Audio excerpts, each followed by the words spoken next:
Diz assim a palavra de Deus: Ele lhes deu vida quando vocês estavam mortos em suas transgressões e pecados, nos quais vocês andaram outro tempo, segundo o curso deste mundo, segundo o príncipe da potestade do ar, do espírito que agora atua nos filhos da desobediência. Entre eles também nós todos andamos no passado segundo as inclinações da nossa carne, fazendo a vontade da carne e dos pensamentos. E éramos por natureza filhos da ira, como também os demais. Mas Deus, sendo rico em misericórdia por causa do grande amor com que nos amou, e estando nós mortos em nossas transgressões, nos deu vida juntamente com Cristo. Pela graça vocês são salvos, e juntamente com Ele nos ressuscitou, e com Ele nos fez assentar nas regiões celestiais em Cristo Jesus. Deus fez isso para mostrar nos tempos vindouros a suprema riqueza da sua graça em bondade para conosco em Cristo Jesus. Porque pela graça vocês são salvos, mediante a fé, e isto não vem de vocês, é dom de Deus, não de obras, para que ninguém se glorie, pois somos feitura dele, criados em Cristo Jesus para as boas obras, as quais Deus de antemão preparou para que andássemos nelas. Oremos. Pai querido, fale ao nosso coração com tua palavra, ilumina nossa mente, e que ela possa, como uma semente fértil, ser semeada e dar seus frutos. Ó Mestre interior da nossa alma, Santo Espírito, traz a luz, porque agora não somos mais cegos, podemos ver o que o Senhor ilumina. E é no nome de Jesus, o Consolador que te anunciou, que nós oramos. Amém. Fico imaginando Paulo olhando para aquele soldado,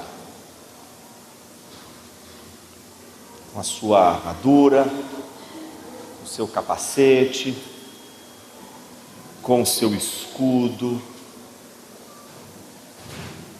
com as suas armas. Fico imaginando não só um Paulo que olha para aquele soldado com uma ideia na sua cabeça: um dia eu já vesti essa farda, um dia eu já estive nessa posição. Mas um Paulo que se pergunta: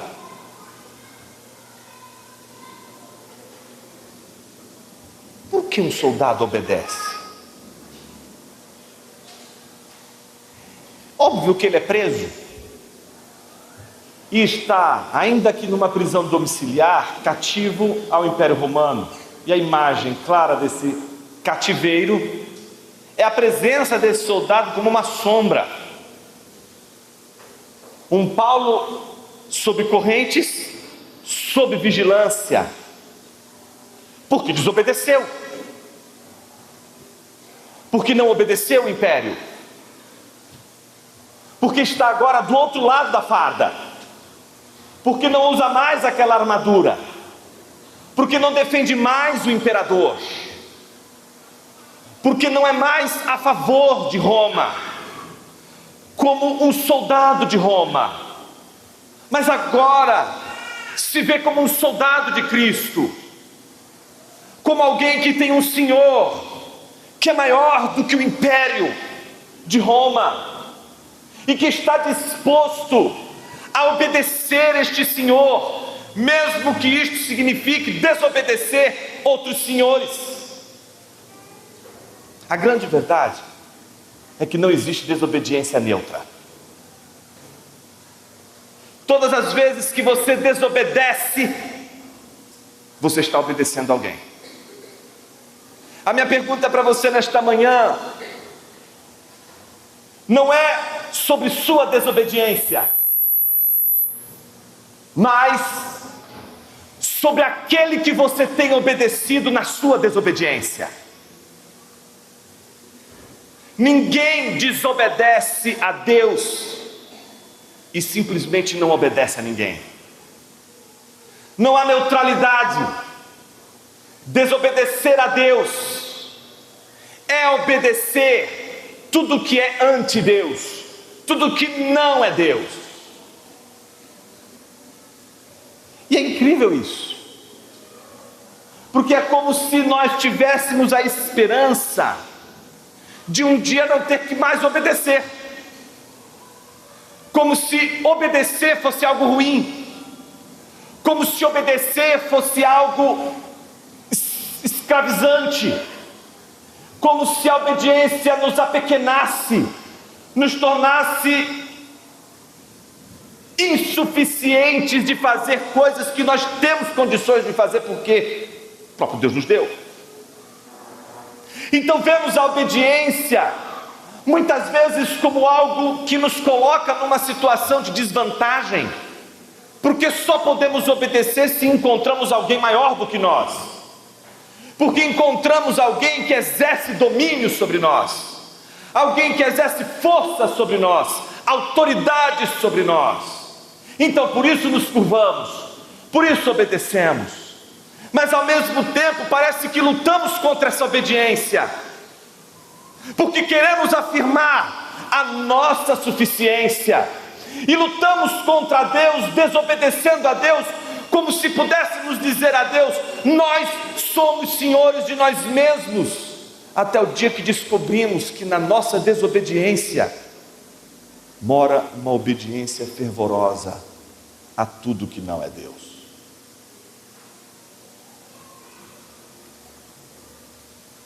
O texto de hoje é um texto sobre obediência, é um texto sobre salvação.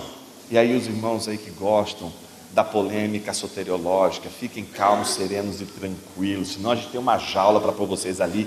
6 meses, vem no formação ministerial, 6 meses você vai voltar igual um cordeirinho, como Jesus mandou os seus discípulos. Ele não mandou lobo no meio de ovelhas, ele mandou ovelha no meio de lobos. Então vem para cá, vou te botar numa jaula para você virar uma ovelhinha. Então veja, é um texto soteriológico, ou seja, é um texto que fala de salvação, é um texto que fala da salvação pela graça mediante a fé, um texto forte para nós protestantes, um texto forte para os evangélicos, porque é o texto que fala da salvação somente em Cristo Jesus, pela graça mediante a fé. Mas eu quero chamar a sua atenção para aquilo que a gente pode perder de vista, e que nem sequer é o que Paulo está mirando.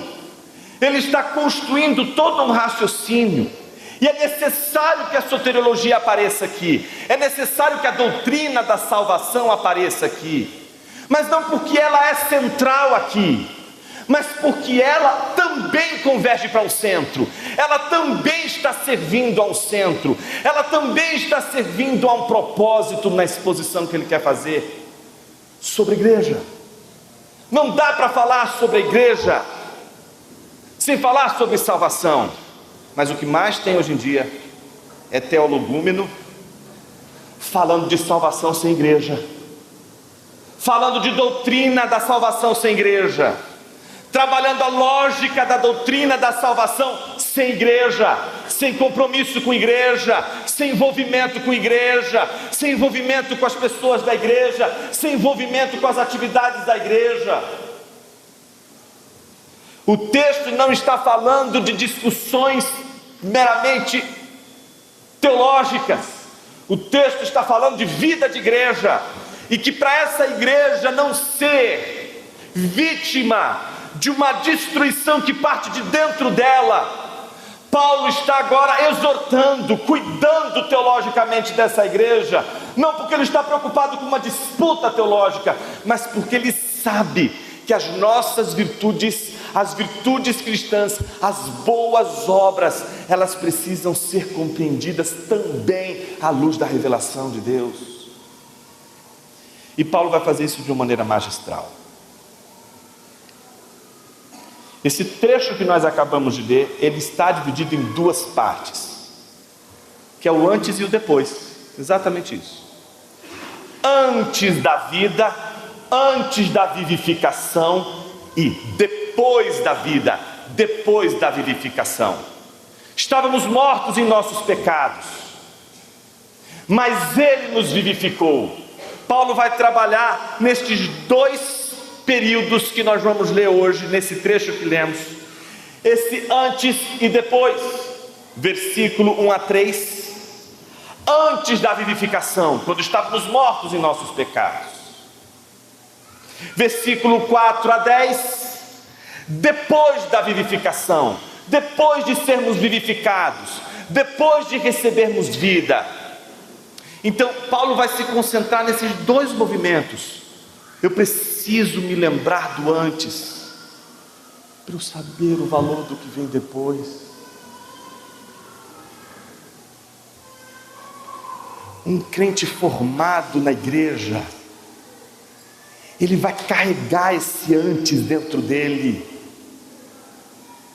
porque todas as vezes que ele se esquecer, ele tem um antes para se lembrar. Ele tem eu sei de onde Ele me tirou, eu sei o que Ele fez por mim, eu sei de onde Ele me tirou e o que Ele fez por mim. E é difícil falar sobre isso para quem cresce na igreja. Quem vem de fora já sabe o inferno de onde veio, vem na hora. Não precisa, Jonas, passa, porque eu já sei o inferno. Fui lá, olhei, não gostei, quis sair, não consegui, mas Deus me salvou. Então você teve a divina revelação do inferno.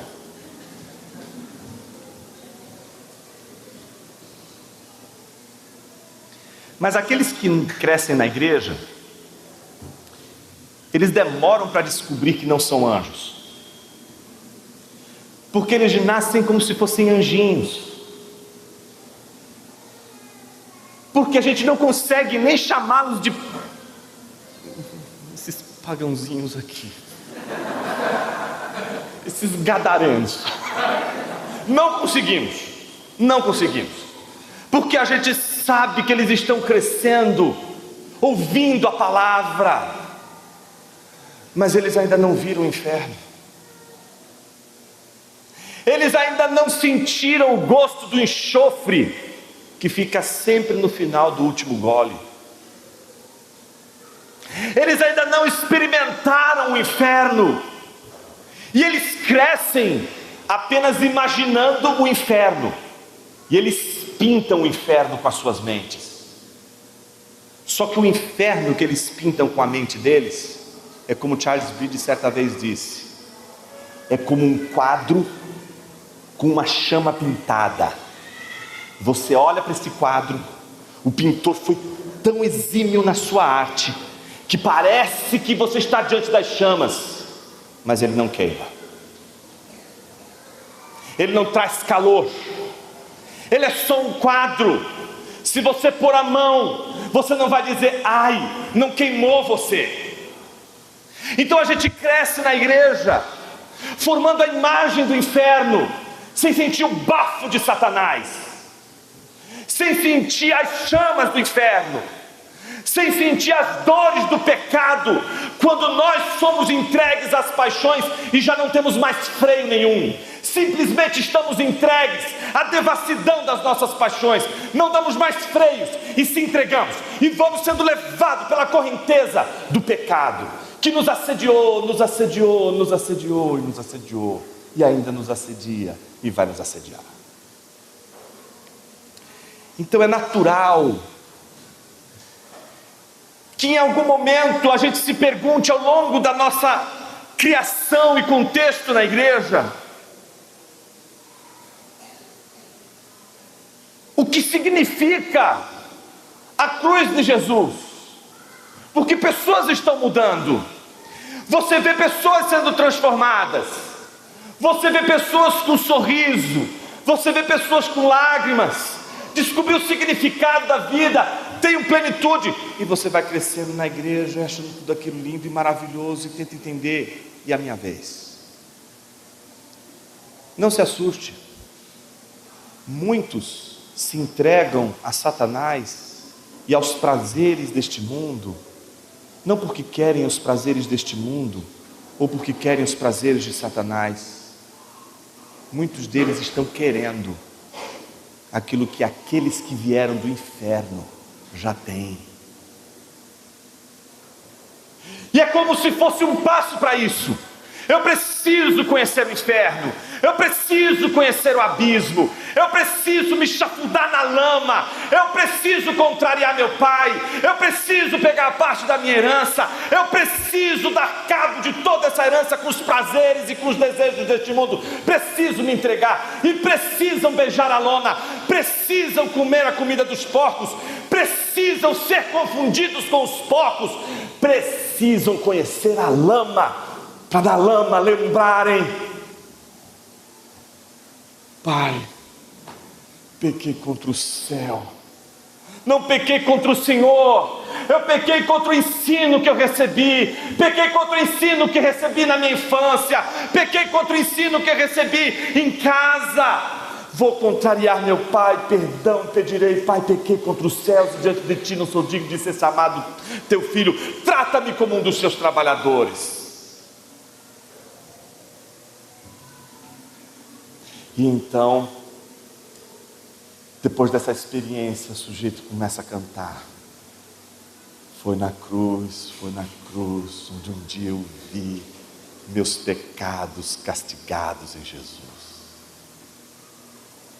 E aí você está aqui, e você nem é um perdido, que cresceu num lar de perdidos, e que encontrou ou foi encontrado por Jesus. Não briguem por isso.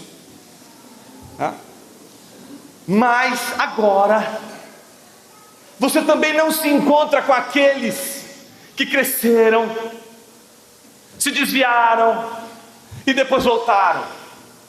Você é simplesmente alguém que está crescendo, está vendo a igreja crescer, está vendo as coisas acontecendo à sua volta, esperando um dia em que você vai sentir não a gloriosa presença de Deus, mas esse gosto de fel na boca.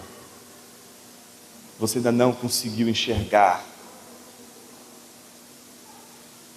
você como um daqueles que castigaram Jesus no Calvário.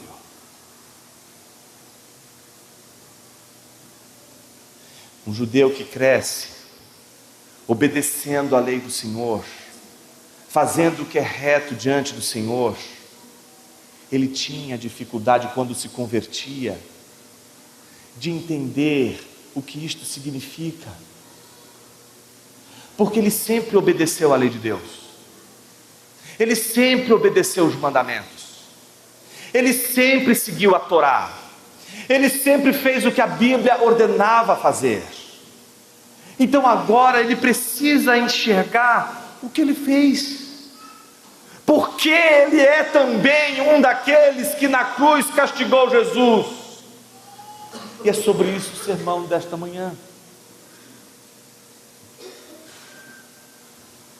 É preciso saber que antes estávamos mortos. É preciso saber de onde Deus te tirou.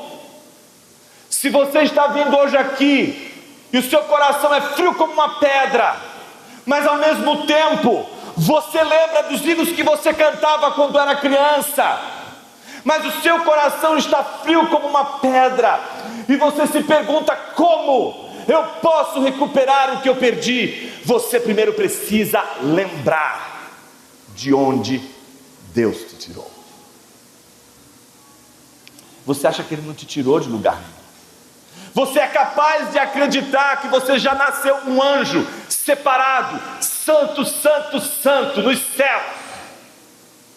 Só que a mudança foi de registro, um céu caído, chamado igreja, com um monte de gente caída, mas regenerada. E agora você precisa ouvir mais uma vez a palavra de Deus, que diz a você que você é também um pecador.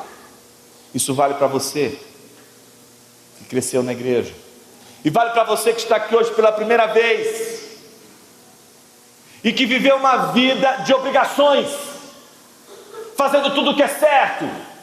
Não teve ensino cristão, não foi religião, não foi nada. Você simplesmente foi uma pessoa educada e junto com o seu temperamento, você sempre foi uma pessoa boa. Você chega até a dizer isso, não tem nem vergonha, mas diz: eu sou uma pessoa muito boa. Eu faço tudo direitinho, pago minhas contas, não deixo nada atrasado, eu sempre dou esmolas aos pobres, eu sempre faço caridade. Eu tenho uma lista, inclusive, de pessoas que eu dou, tá vendo? Ela está com medo, né? Está prestando contas, porque é como se a gente fosse Deus na hora, né? Porque o medo de ser condenado ao inferno, não posso. Eu paguei minhas contas, fiz os meus deveres, cumpri minhas obrigações. E olha, tem 4 casas aqui que eu estou ajudando. Está aqui, todas as caridades que eu estou fazendo. Sou uma pessoa boa. Não, você não é uma pessoa boa. Me desculpa te ofender logo cedo. Você é um anjo de luz, meu filho. Você é um anjo de luz, minha filha. Ou seja, como Satanás, que se apresenta como anjo de luz, mas é treva. Como assim, Jonas? Como eu que faço tantas bondades, faço as coisas tudo bonitinho no seu devido lugar, como eu posso ser como Satanás, mau, perverso e pecador? É isso que eu quero mostrar para você lendo o texto de hoje. Vamos ao texto. Primeira parte: antes da vida, antes de ser vivificado, antes de ser transformado por Jesus, o que nós somos. Quero chamar a sua atenção para a primeira palavra: Ele. Primeiro versículo começa com Ele.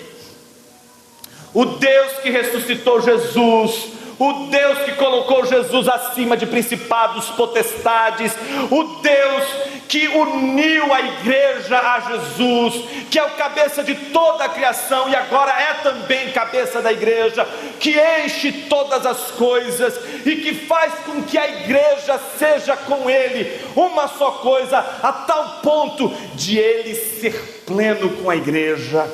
Este Deus que faz isto com Jesus, que faz isto com a igreja, este Deus, Paulo diz, é o Deus que lhes deu vida. Observe, Paulo está dizendo isso aos Efésios, que eram pagãos, que não tinham sido educados na Torá, não tinham sido educados na lei do Senhor, não sabiam nem o que era obedecer a Deus, porque nem a lei de Deus eles sabiam.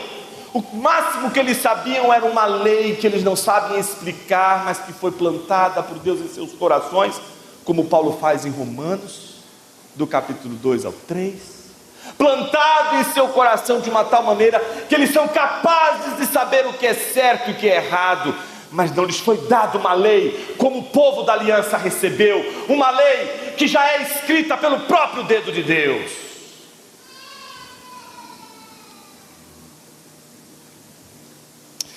Começa Paulo dizendo a estes que eram pagãos, Ele lhes deu vida.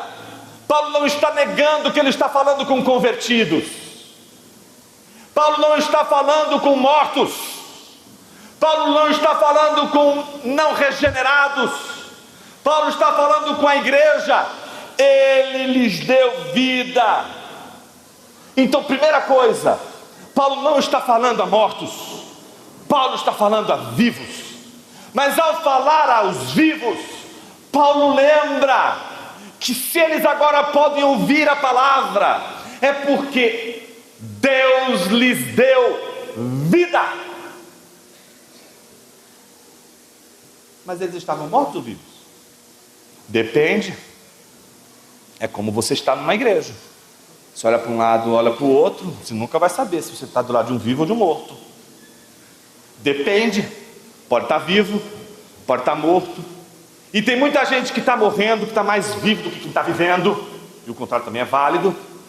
Depende.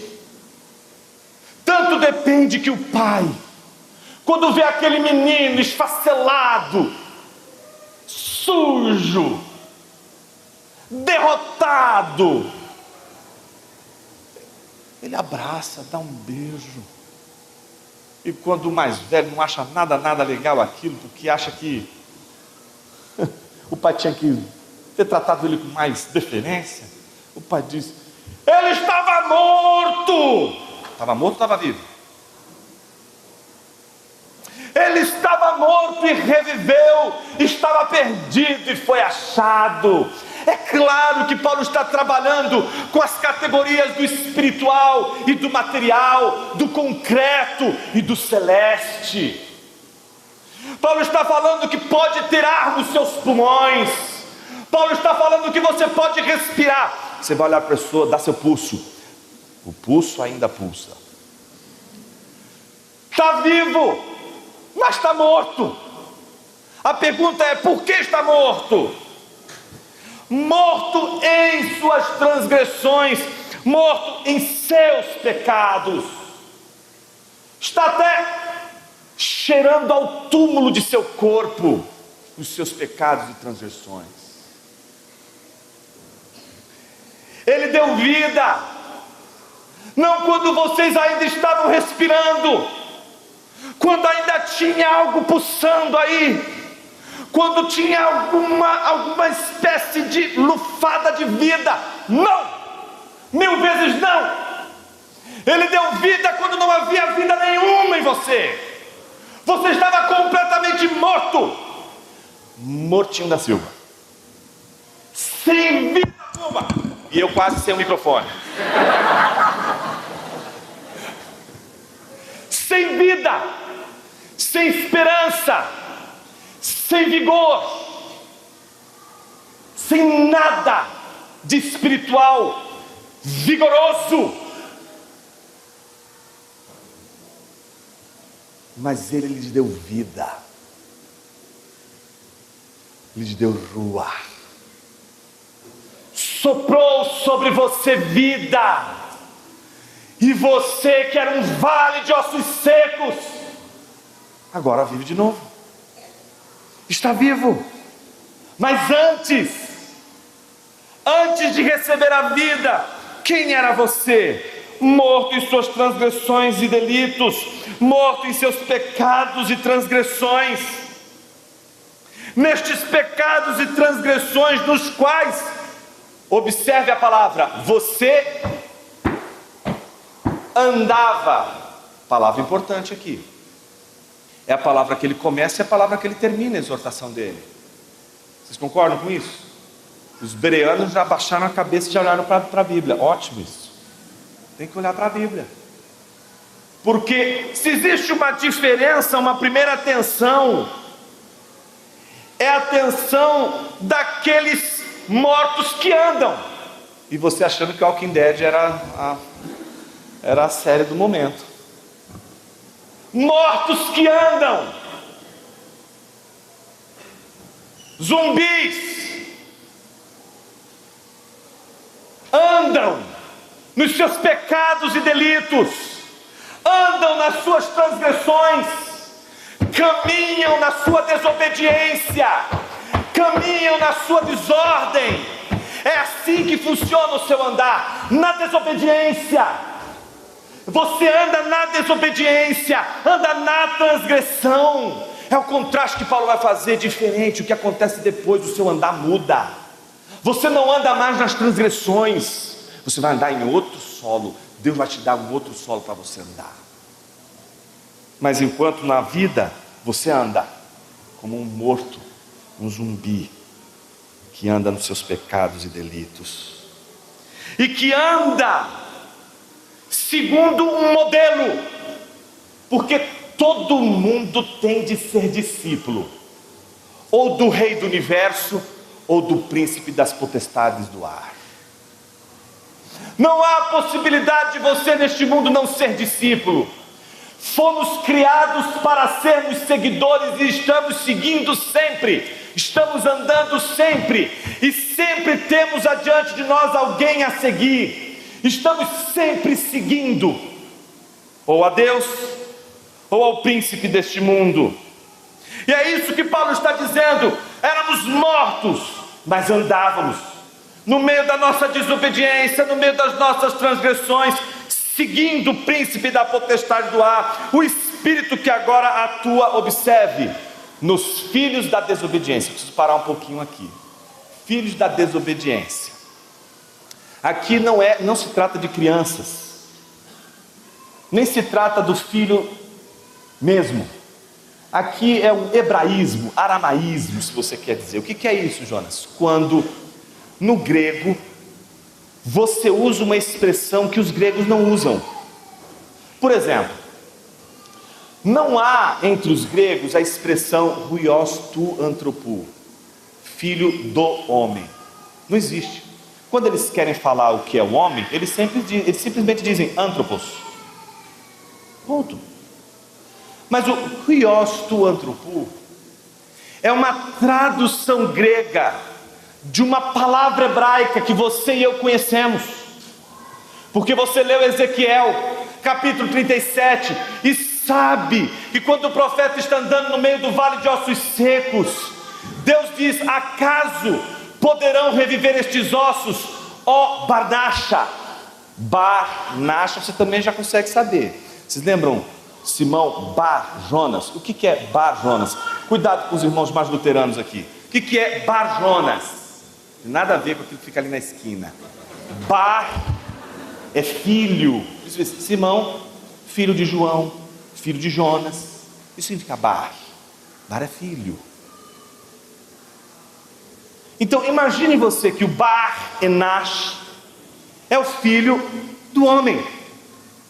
E quando Deus está dizendo a Ezequiel: acaso poderão reviver, tornar a ter vida estes ossos secos, Barnacha, ele não está dizendo que ele agora é Jesus Cristo, porque é uma expressão comum. Como que eles fazem? Eles usam o bar antes para falar de algo que diz respeito a uma natureza.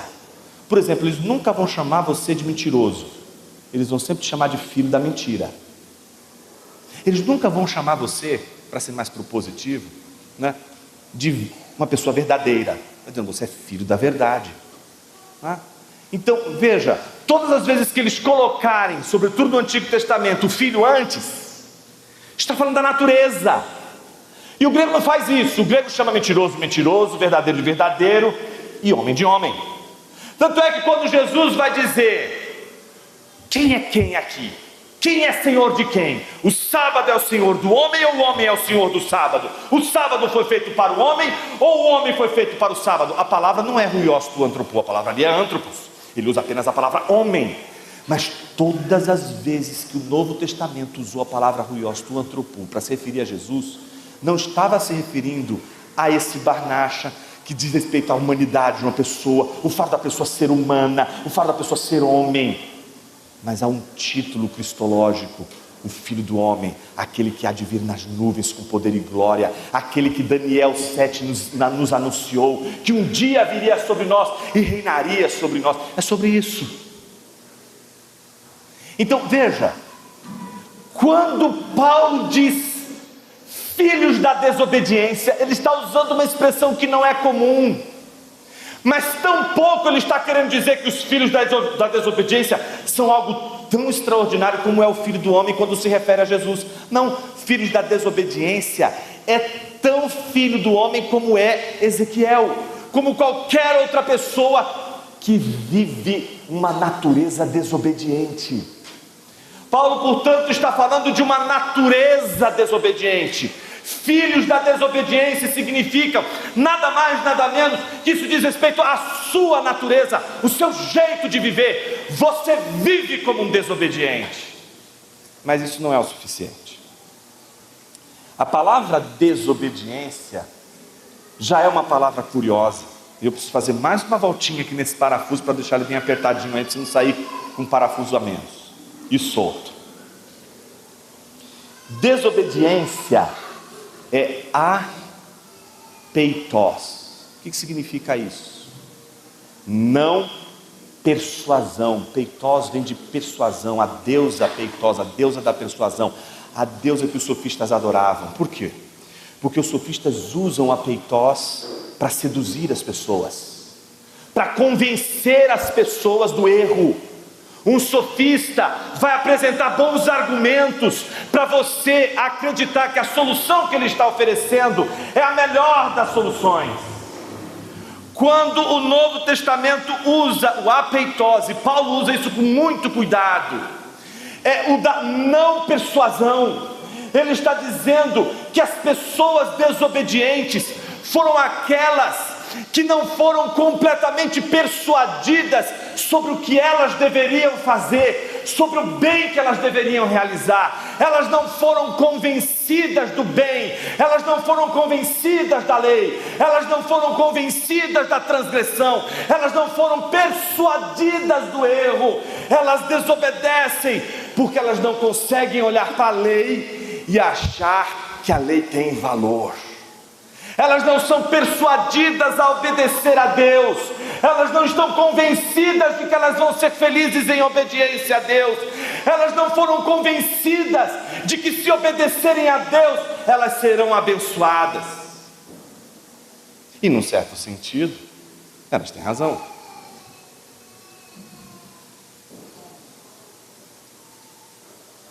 Não é porque nós obedecemos que nós somos salvos. Não é porque nós cumprimos as regras que Jesus deu a sua vida por nós. Mas então por que obedecemos? Porque não somos persuadidos a obedecer. Porque é natural que as pessoas que já são salvas ou se veem como salvas, e sobretudo aquelas que acreditam que o Evangelho não é uma salvação pelas obras, mas é uma salvação pela graça mediante a fé, que elas digam: salvação não se perde. E é verdade, ela não se perde mesmo. E uma vez que a salvação não se perde, eu cresci na igreja ouvindo isso, eu cresci na igreja ouvindo a doutrina da graça, eu cresci na igreja ouvindo que a salvação é pela graça mediante a fé. Ah, não é um beijinho que eu vou dar lá no ombro de Satanás que vai me tornar um perdido. Eu posso me desviar, eu posso provar um pouquinho do inferno, eu posso transgredir. Eu não fui completamente persuadido de que a obediência a Deus e a sua palavra é um caminho de felicidade, mesmo que não seja o caminho da salvação, mas é um caminho de prazer e de delícias. Não fui persuadido de que a obediência é uma coisa boa. Eu fui persuadido sim de que a obediência é algo muito chato. Eu preciso obedecer, porque obedecer é fazer aquilo que eu não quero. E Paulo está mostrando que quem pensa com essas categorias são os filhos da desobediência, são aqueles que são criados nessa desobediência e que vivem essa desobediência por natureza.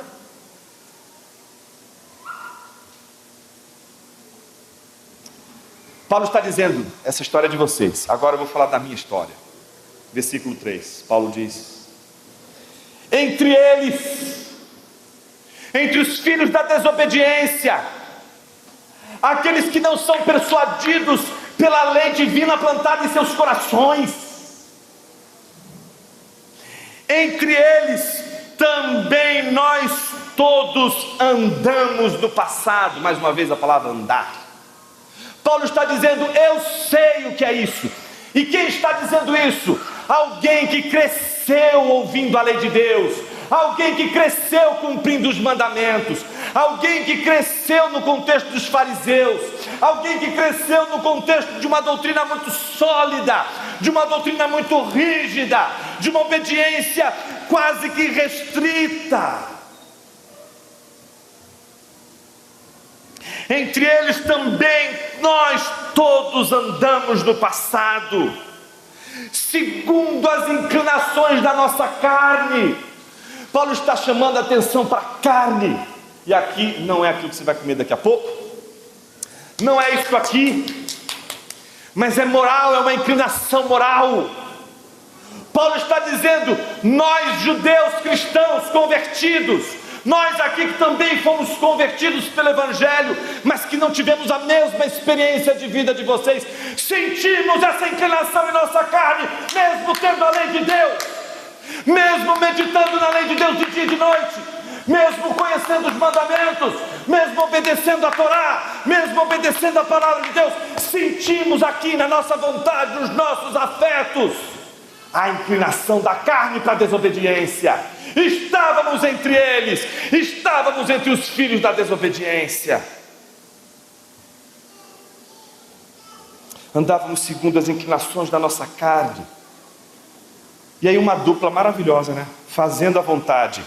Que coisa curiosa. Da carne. E aí se você conhece Paulo, já leu Gálatas, na hora você quer completar, né? Da carne e do espírito. Porque a gente vê em geral a dupla, né? Carne, coração, carne e espírito, coração e alma. Mas aqui Paulo integra as duas e mistura. Aqui Paulo fala da inclinação da carne de um lado, mas ele fala da dianoia. Dianoia é a palavra que os judeus gregos traduziram ou levavam no Antigo Testamento, que significa coração. Coração. Sabe o Shema Israel que diz? E que todos aqueles que crescem, desde pequenininhos ouvindo a Torá, ouvindo os ensinamentos, diz: ouve, ó Israel, o Senhor vosso Deus é o único Deus. Amarás ao Senhor teu Deus de todo o teu. Começa com o coração, meus irmãos. A obediência começa com o coração, com a dianoia. Dianoia, noia, não tem nada a ver com o que você vê por aí.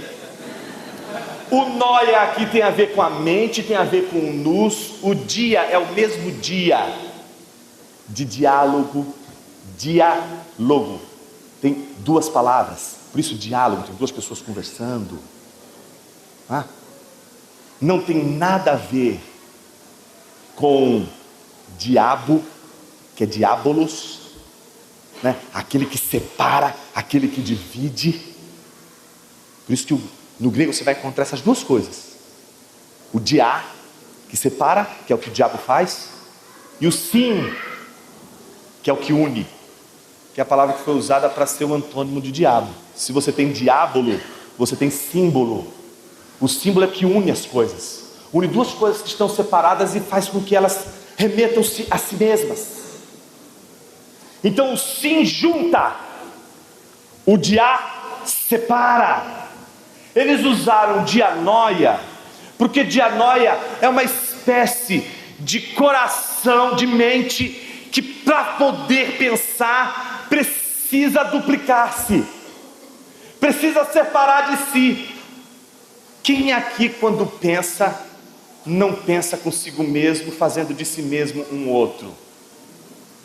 Em outras palavras, alguém aqui fala sozinho? Eu sei, fica tranquilo, ninguém vai... Fique em paz. Todo mundo fala sozinho, nem que seja no banheiro, tomando banho. Alguns ficam tão animados que até cantam, quando deveriam ficar calados. Mas enfim, pensar é um exercício de diálogo, de conversa consigo mesmo. O diálogo é aquele momento do dia em que você se torna dois, e você pensa, e você começa: não, eu não posso fazer isso, eu posso fazer. Por isso que você vai ter Paulo depois falando da sindérese em Romanos, quando ele fala da consciência, que é essa coisa de conversa que está aqui. E aí você vê às vezes, sabe aquela que os desenhos animados colocam do anjinho e o demôniozinho, um falando: faz isso, o outro: não faz isso que vai dar errado, e um: não, vai dar certo, dá vazão aos seus prazeres. Aí o outro lado está dizendo assim: não faz isso, se fosse você eu ia para a igreja. Era assim: não, mas é tão legal, vai ter isso. E tem um monte de crente lá também. E quem diz que são regenerados? Eles cantam como eu canto. Eu estou avisando, quem avisa amigo é. Aí você fica naquela luta, certo? Você está lutando com aquilo. Isso é dianoia. Isso é o coração do homem desesperadamente corrupto. Vai para um lado, vai para o outro, e depois vai para um lado, e depois vai para o outro. Quem o conhecerá? O coração no Antigo Testamento é a centralidade da sua vida, é aquilo que centraliza as coisas, que faz você se dirigir para algo que você respeita. Onde está teu coração, dizia Jesus, está o seu tesouro. Você vai obedecer para onde o seu coração está inclinado. Você obedece só a quem o teu coração de fato ama, e você tem prazer em obedecer o seu Senhor. Você tem prazer em obedecer aquele que você considera aquilo que você considera mais valioso na sua vida. Você vai dobrar os joelhos, você vai se alegrar, você vai encontrar contentamento e se submeter ao Senhor do seu coração. Então Paulo está dizendo: fazendo a vontade da carne e dos pensamentos, seguindo a vontade do coração que é desesperadamente corrupto. E éramos, por natureza, não por graça, por natureza, filhos da ira. Pronto, filho da desobediência. Você olha aqui, filho da ira, você já aprendeu tudo o que era depois, você fala assim, né? Boa, já entendi, Jonas. Paulo está falando que agora são os iracundos por natureza. Bem, resposta errada. Paulo não está usando a palavra ruios agora. Ele está usando a palavra tecna, que é usada para criancinha, para pessoas que não são suficientes, para dependentes. Filhos da desobediência podem ser adultos velhos. Filho da desobediência pode ser alguém que no mundo da vida é maduro, viveu a vida, é experiente, é casado, teve filhos, tem netos, já tem cabelos brancos, alguns não, mas já tem uns pezinhos aqui do lado, que marca a vivência, que marca a vida, é maduro, mas é morto, é filho da desobediência. Não tem a ver com o fato de ser pueril, de ser uma criança. Já tecne não, é a criança, é o pequenino dependente, é aquele que é dependente por natureza, é aquele que é irado, mas é um irado infantil, é um irado pueril, é um irado que diz assim, eu quero. Mas por quê? Porque eu quero, e se não me der eu vou chorar, e fica irado. Já viu gente irada? Que parece uma criancinha, brigando por causa do brinquedinho que é o mesmo. É razoável a sua ira? E a criança vai dizer, é razoável a minha ira até a morte. Gente grande, profeta pode fazer isso, fazer birra. Gente que faz birra, não quero obedecer, não vou obedecer. Para que obedecer? Por que eu tenho que obedecer? Quem manda na minha vida sou eu. Não é infantil isso? A ideia de você superar-se a si mesmo. Olha que coisa infantil. Somos uma civilização infantil demais. A gente quer autonomia. Não, eu sou autossuficiente. Mas é assim que Paulo está descrevendo aqueles que foram agraciados pela vida. A segunda parte, olha que beleza, é o que vem depois. Eu mostrei para vocês que o andar tem a ver com o que está ali no finalzinho, e quem olhou lá no finalzinho já viu. Mas agora você vai descobrir que também tem uma coisa no início que aparece agora, que não veio, até agora não apareceu, que é essa palavrinha, dar. O versículo 1 diz, ele lhes deu vida quando vocês estavam mortos. O versículo 4 diz, mas Deus, sendo rico em misericórdia, por causa do grande amor, não foi por causa da pena, não foi por causa da sua ira, não foi por causa da sua birra, não foi porque você ficou, eu vou insistir, porque quem determina vai conseguir, e eu vou mesmo, vou ficar no pé de Deus até Ele me dar. Teologia da prosperidade é birra com Deus, vou fazer birra, não vou sair daqui enquanto Ele não me der a bênção. Isso é birra, é a birrinha. E o engraçado, Deus dá para o birrento, não por causa da birra, mas por causa do amor. Deus tem um dedo podre, escolhe birrento também, escolhe gente birrenta, e em vez de fazer como muita gente faz, não me enche o saco, menino, sai daqui, olha, tirei vocês do Egito, estou levando vocês para uma terra que mana leite e mel, vocês estão reclamando. Deus podia assim, vai tudo para o Egito de novo, seus... Vou ficar quieto. Mas não, o que Deus faz? Abre as comportas dos céus e dá pão para um monte de gente birrenta, com fome. E Ele não faz isso por causa da birra, Ele faz isso por causa do amor. por causa do grande amor com que nos amou, e estando nós mortos em nossas transgressões, olha aí, nos deu vida. De novo, repete, olha a ideia voltando, Ele nos deu vida, só que Ele usa um verbo, e Paulo criou um verbo aqui. Eu até anotei aqui, porque eu tenho medo de falar, e vocês acharem que eu estou num movimento aqui, mas eu não estou num movimento, é a palavra, é o verbo que Ele criou. O verbo é sinetsopoiesen. Sinetsopoiesen.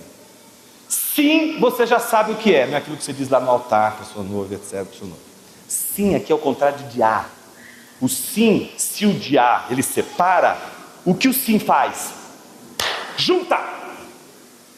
É obra de juntar, é obra de colocar ao lado, é o com, é botar do lado, mas não é só botar do lado alinhando, é botar e colar, é juntar. E o que é sim, não pode separar, não vai separar, está tão grudado, que não pode ser separado, não pode ser agora rompida essa junção. Eu posso discernir, eu posso saber a diferença entre um e o outro, mas eles estão tão juntos, que eu não posso agir com um sem que o outro sofra.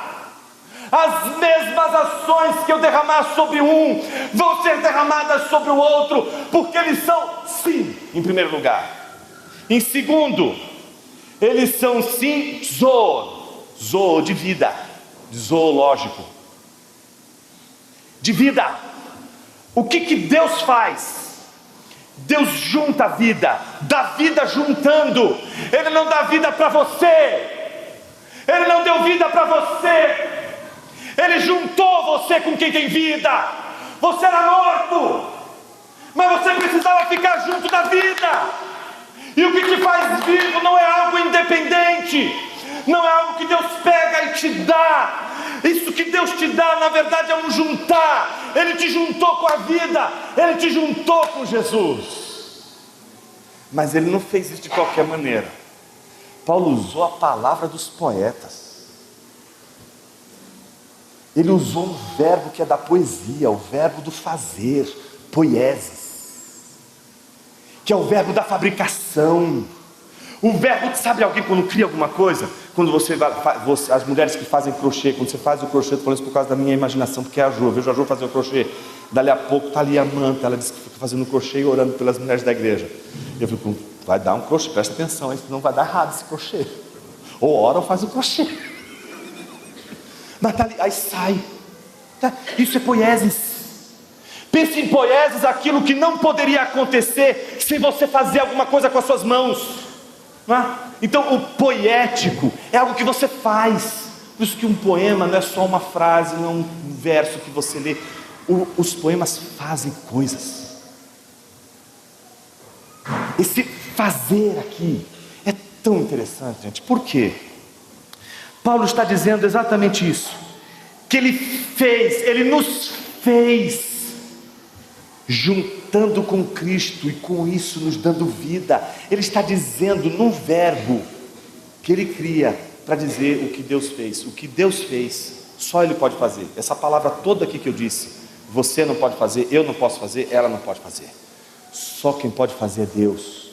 Ele é que pode pegar um morto e fazê-lo viver de um jeito, pegando ele, nem que seja pelo cangote, e juntando ele com Cristo. Ele vai lutar, ele vai espernear, ele acha que consegue resistir, ele acha que vai conseguir vencer, mas é a mão poderosa de Deus pegando esse animal indomesticável, iracundo, birrento, que diz que só vai ser feliz do seu jeito. Ele diz aqui, ó, vem cá, vou te juntar com a vida, e pronto. E com Cristo ele é unido, e de repente aquela besta fera fica manso.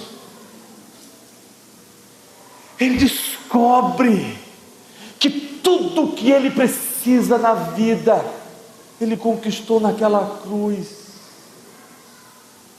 E Paulo vai descrever assim, olha como isso é bonito, gente. Mas Deus, sendo rico em misericórdia, por causa do seu grande amor com que nos amou, estando nós mortos em nossas transgressões, Isso é tudo um verbo, tá? Nos deu vida juntamente com Cristo.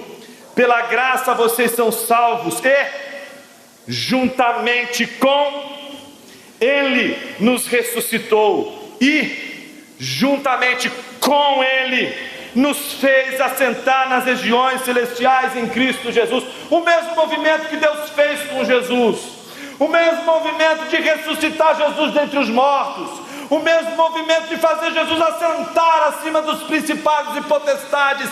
Agora, Deus está fazendo, nos unindo a Jesus. E quando nos unimos a Jesus, nós somos ressuscitados dentre os mortos. E não só estamos ressuscitados dentre os mortos, nós também estamos assentados à destra divina. Estamos assentados acima dos principados e potestades. Você diz, mas Jonas, eu estou sentado na igreja. Claro.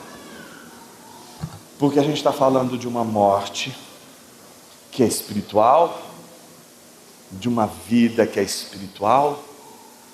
Nós estamos falando de uma ressurreição que é espiritual. Mas o que é bonito é que a ressurreição de Jesus foi tão concreta quanto a sua morte.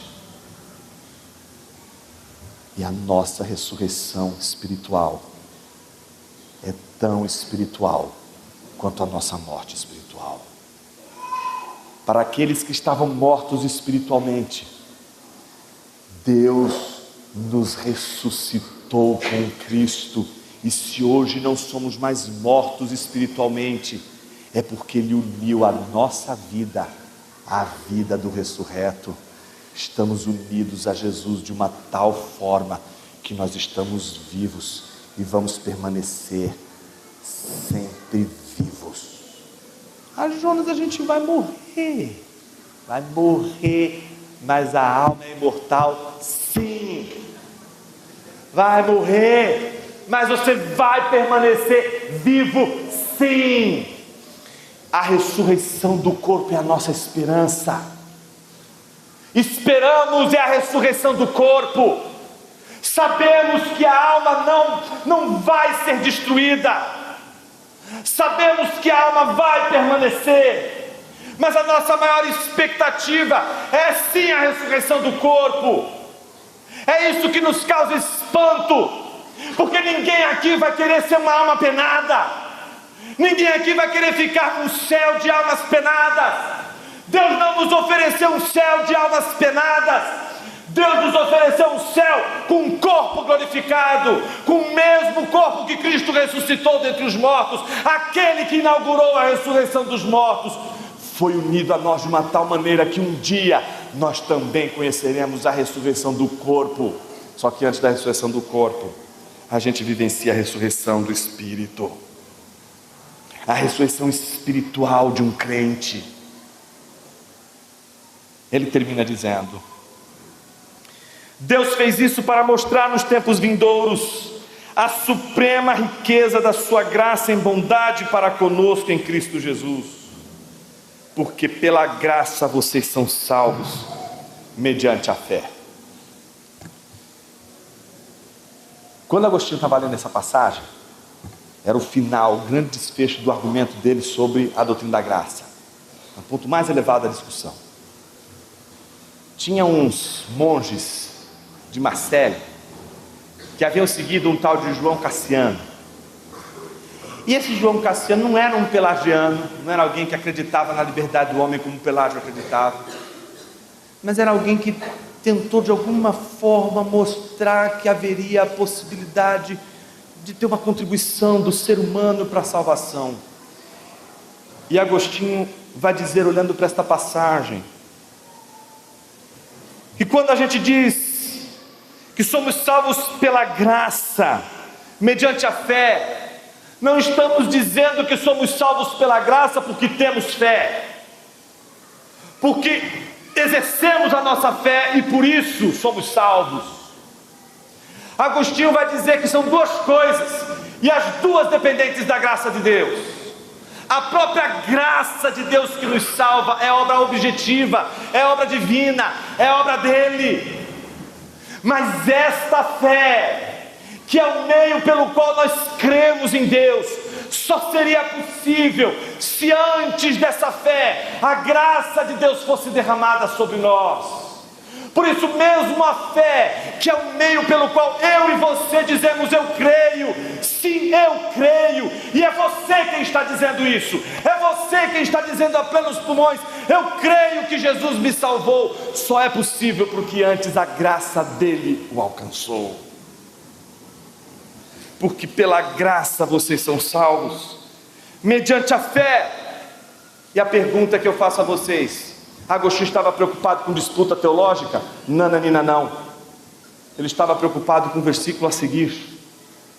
Porque enquanto você achar que você tem alguma coisa para dar para Deus antes de Ele te dar, você ainda vai ter aquilo que destrói a vida de uma pessoa: a vanglória. E este é o pecado de muitos que crescem na igreja. Eles acham que eles são especiais, porque cresceram na igreja.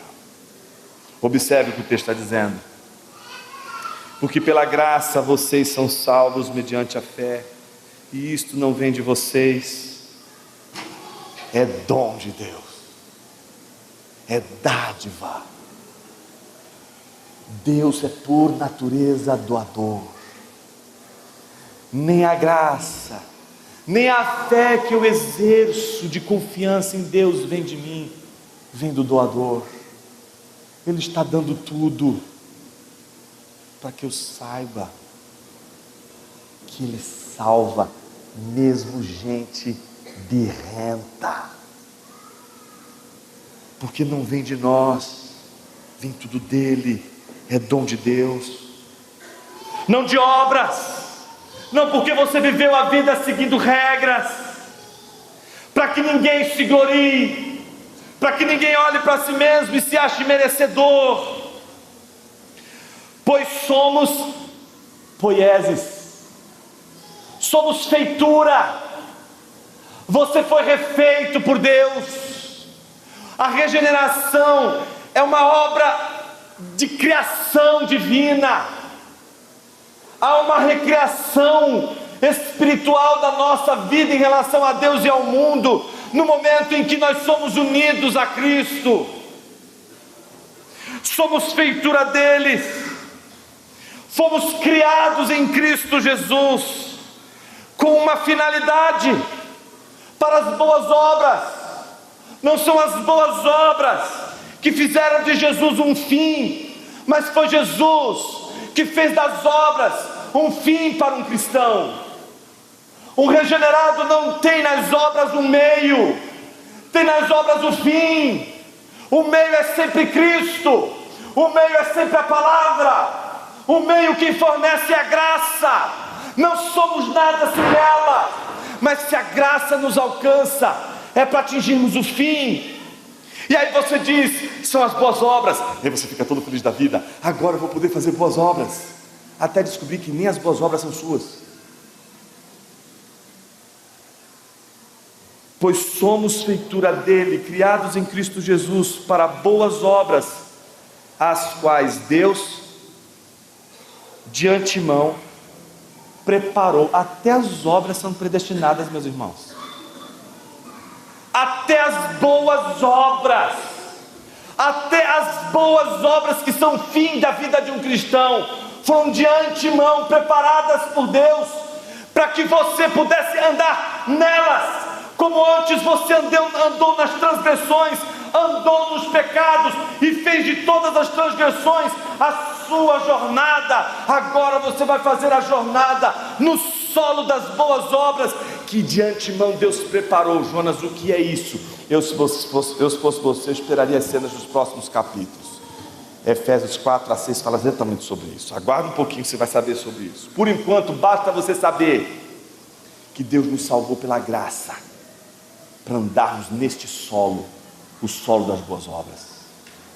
E as boas obras, elas são um solo sobre o qual andamos, e nós percebemos que até as boas obras são fruto da graça divina.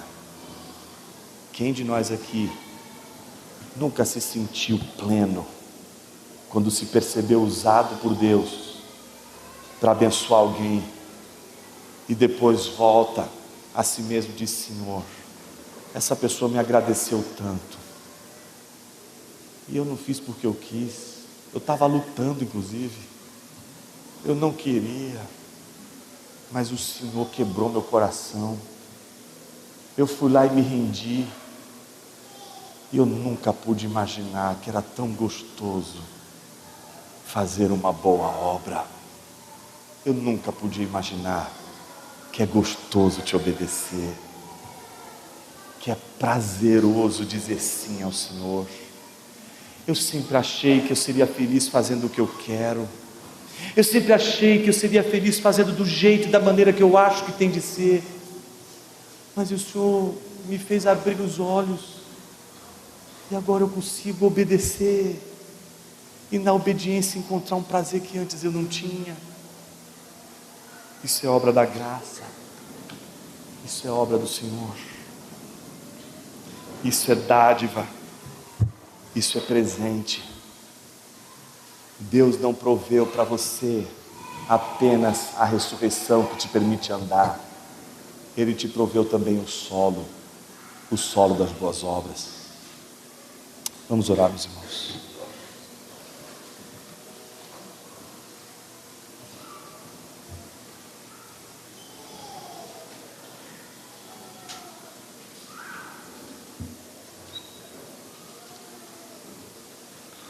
Nós vamos celebrar a ceia do Senhor, e a Bíblia diz que antes deveríamos fazer o autoexame.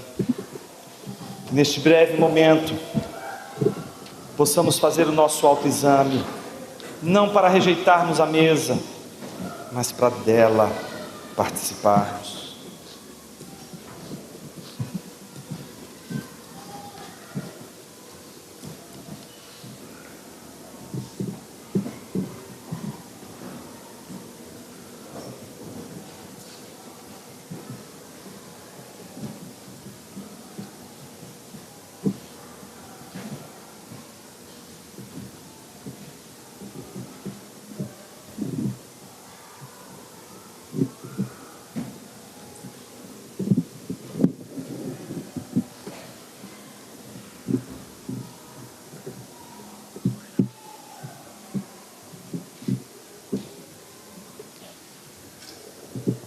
Senhor Deus,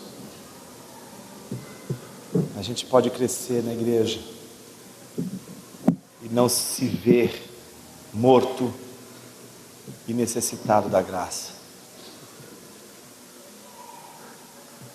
A gente pode crescer na igreja e não saber que a obediência, ela também traz deleite.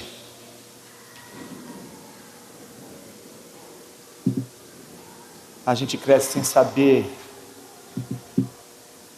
o mais importante na vida, que quando a gente te obedece, o sofrimento perde o poder, a resistência, a desobediência perde o poder. Obedecer ao Senhor é desobedecer a Satanás. E é isso que a gente quer, ter prazer em obedecer a Tua palavra. Por isso nos ajude, Senhor, porque precisamos da graça para obedecer, para ter prazer e para realizar boas obras, para ter prazer em andar nas boas obras, caminhar não mais nas transgressões, mas nas obras que dignificam o Teu nome. Nos ajude, Senhor,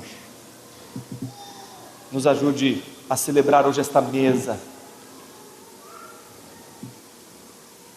com a obediência que nos cabe, que diante da ordenança da ceia sintamos prazer em obedecê-la,